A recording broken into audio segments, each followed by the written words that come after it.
We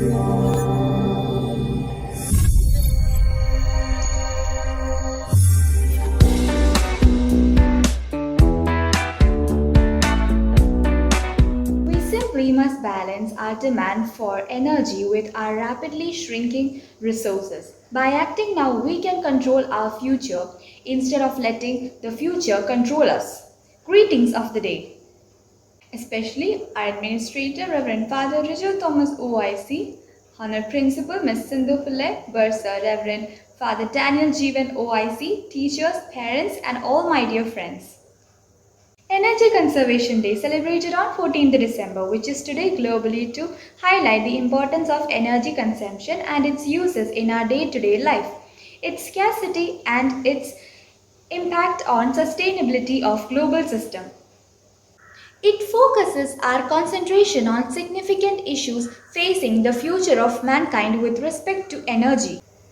This day serves to spell a sense of urgency of issues involved.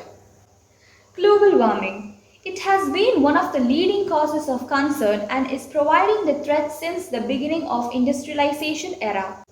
Global warming, as the name suggests, is the rise in the global temperature that causes an imbalance in temperature due to human activities of emitting the harmful gases of predominantly in the atmosphere. We should try to play our share to save energy at home, in schools, labs, and in offices. Energy saved is energy earned. Let's work towards a sustainable world by embracing renewable energy. Now, let's visit to a house where a student will show us how to save energy. So let's go. We must conserve energy because it has only a limited source and someday it will expire. Did you know 40% of energy is used while appliances are off? So be responsible. Don't leave the water running and fix any leakings. Keep the refrigerator closed as much as possible. Purchase appliances with the Energy Star level. Make sure to unplug all the devices, chargers, study lamps, etc. when not in use. Use LED lights to save money and energy. Shut down the computer and the laptop after use. Do your part. Simple things make a big difference. Save energy, save money, save our earth. Thank you. Hydrogen is the fuel of the future. Hydrogen is an energy carrier that can be used in internal combustion engines or fuel cells producing virtually no greenhouse gas emissions combusted with oxygen. Hydrogen production and storage is currently undergoing extensive research.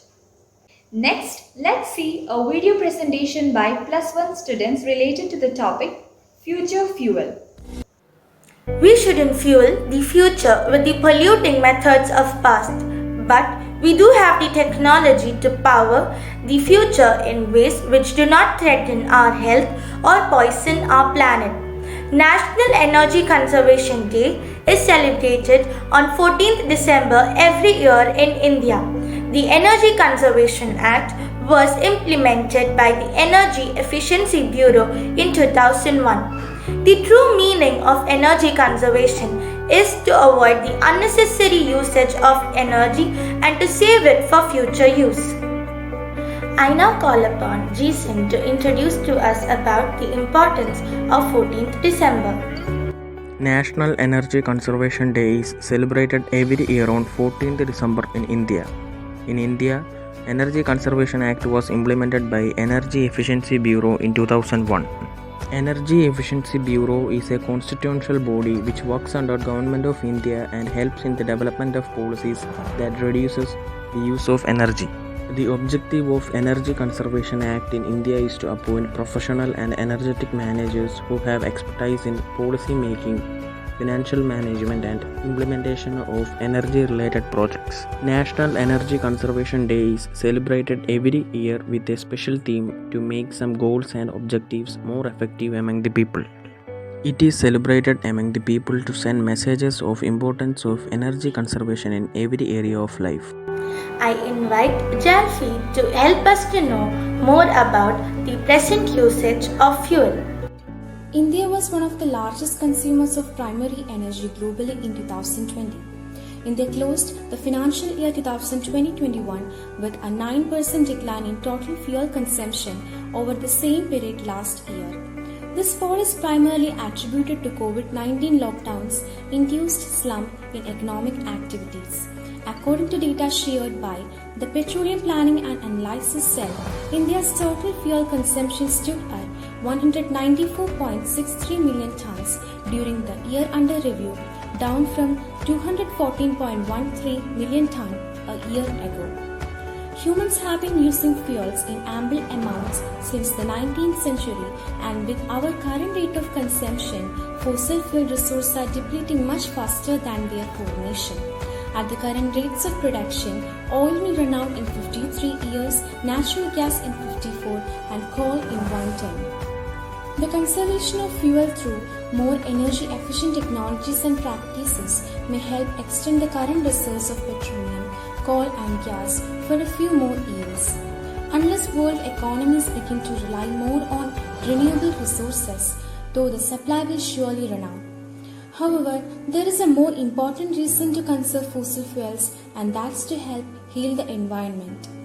Burning petroleum, coal and natural gas fills the air with harmful pollutants including nitrogen oxides, sulfur dioxide, carbon dioxide, ozone and a host of hydrocarbons. Besides creating smoke and respiratory diseases, these pollutants, particularly carbon dioxide, collect in the atmosphere and prevent the Earth's heat from escaping the space. The conservation of fuel slows both the rate of atmospheric warming and ocean acidification, hopefully giving the Earth time to heal itself. Without this respite, the Earth may reach a tipping point beyond which the healing is impossible and it may become uninhabitable. That is probably the most compelling reason to conserve fossil fuels. What is a good fuel? A good fuel should not be harmful to the environment in any manner besides being economic. It is estimated that petroleum products will last only about 50 years more. So it is of utmost importance to come up with other non-conventional sources of energy like solar, tidal, wind, geothermal energy, etc. Hydrogen can also be used to power vehicles in the future. Let us hope that these non-conventional sources will develop further in the future. Now, let me call upon Emil, Vijay and Bitty to elaborate on the topic. Good morning friends, my name is Emil Bendict and today I am going to discuss about hydrogen. It is the simplest and most abundant element found in the environment. It is always found in combination with other elements such as water, hydrocarbons, etc. The tricky part of hydrogen as a fuel is getting it in its pure form. So now let's look at hydrogen production methods. Most methods of producing hydrogen involve splitting of water into its component parts of hydrogen and oxygen. The most common method involves steam reforming of methane, that is from natural gas, although there are several other methods such as steam electrolysis, thermochemical. Now let us look at a detailed video on how hydrogen is produced. Hydrogen is primarily produced using two methods, steam reforming and electrolysis, also known as water splitting. Steam reforming is a high-temperature process in which steam reacts with a hydrocarbon fuel to produce hydrogen. Many hydrocarbon fuels can be reformed to produce hydrogen, including natural gas, diesel, renewable liquid fuels, gasified coal, or gasified biomass. Today, about 95% of all hydrogen is produced from steam reforming of natural gas. Electrolysis is a process that splits water into its basic elements, hydrogen and oxygen, using an electric current. The electricity used in the process may come from hydrocarbons or renewables. Now, let's look at possible storage forms of hydrogen. First, hydrogen can be stored as compressed gas because it is reliable and easy to use. But its operating costs are very much higher and can cause container rupture. Second storage form of hydrogen is in liquid. That is, it has high density at low pressure. But the trouble of storing hydrogen in liquid form is because it is very costly and low temperature are required. The third possibility of storing hydrogen is in metal hydride form due to its easy recovery and is very safe. Its disadvantage is that expensive materials should be used and heavy storage tanks are required. Next, let's look at the advantages and disadvantages of using hydrogen as a transportation fuel. So first, let us look at the advantages. Hydrogen can be used as a fuel in automobiles. Therefore, it can substitute petrol and diesel and can therefore reduce our dependence on imports. It is used as a fuel in aeronautical industry. It has a high energy yield, approximately to 122 kJ per gram. Now, the disadvantages of using hydrogen as a transportation fuel is it is currently expensive and it needs to be stored under very high pressure. Hydrogen lacks smell, so leak detection is almost impossible. The main problem is it is not found free in nature. Also, it can be used to generate electricity. Hydrogen can also be used for electricity production through a fuel cell. A fuel cell is an electrochemical cell which produces electricity by converting chemical energy into electrical energy. When hydrogen is combined with oxygen in a fuel cell, it produces heat and electricity with only water vapor as a byproduct. Fuel cells are unique in terms of the variety of their potential applications. So, let me conclude. As discussed, hydrogen is a fuel having a high heat value and benefits of being a green fuel. Also, with increased focus by countries across the world in R&D of extracting hydrogen, it is certain that hydrogen would be the fuel of the future. Hydrogen storage is still the major issue of concern and lot of work is still expected on this sector. Considering Indian economy, switching to hydrogen will surely decrease the oil imports of nation and dependency on other nations for energy resource supply. Thank you, friends. Hello everyone. My topic is about biofuel, advantages of biofuel and the future of biofuel. First of all, what is biofuel? Biofuel is a fuel that is derived from biomass, that is plant or algae material or animal waste. Since such feedstock material can be replenished readily, biofuel is considered to be a source of renewable energy, unlike fossil fuels such as petroleum, coal and natural gas. Some common examples of biofuel are biodiesel, green diesel and biogas, etc. Advantages of biofuel. Biofuels reduce greenhouse gases up to 65%. Biofuel production increases the demand for suitable biofuel crops, providing a boost to the agriculture industry. Since biofuels can be made from renewable resources, they cause less pollution to the planet. Besides, biofuels are biodegradable that reduces the possibility of soil contamination and contamination of underground water during transportation, storage or use. Biofuel, a future. Although at present biofuels represent a small percentage of global fuel consumption, the increase in production and consumption cannot be ignored. According to a report, Asia will be the leader in biofuels consumption growth due to increasing consumption in transportation fuels. A number of countries around the world are taking steps to increase the use of biofuels in their total energy mix. According to the report, at a certain point in future, biofuels may replace the fossil fuels in the world. Thank you. Ethanol fuel is ethyl alcohol, the same type of alcohol found in alcoholic beverages used as fuel. It is most often used as motor fuel. Why ethanol take as future fuel? One striking advantage of ethanol over other fuel sources is that it does not cause pollution to the environment. Using ethanol fuel to power automobiles results in significantly low levels of toxins in the environment. Advantages of ethanol: it does not cause pollution to the environment. It's also a source of fuel, commonly blended with gasoline to oxygenate the fuel at the gas pump.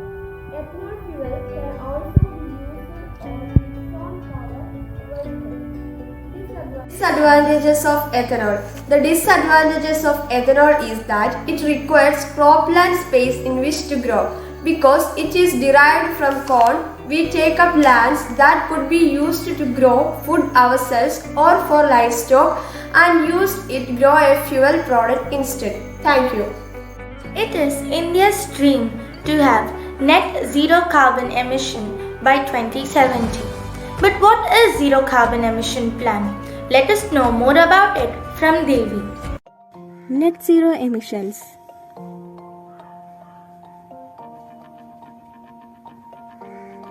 Why this is in the news?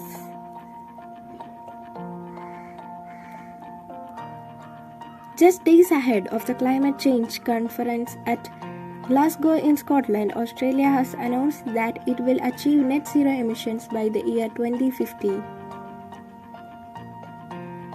Now, going to the meaning of net zero emissions.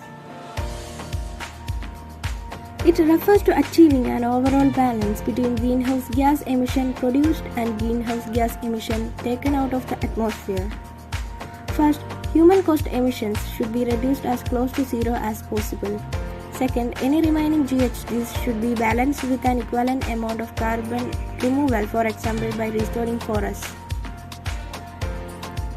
The time frame for reaching net zero emissions differs significantly if one is referring to CO2 alone or referring to all major GHGs, including methane, nitrous oxide, and HFCs.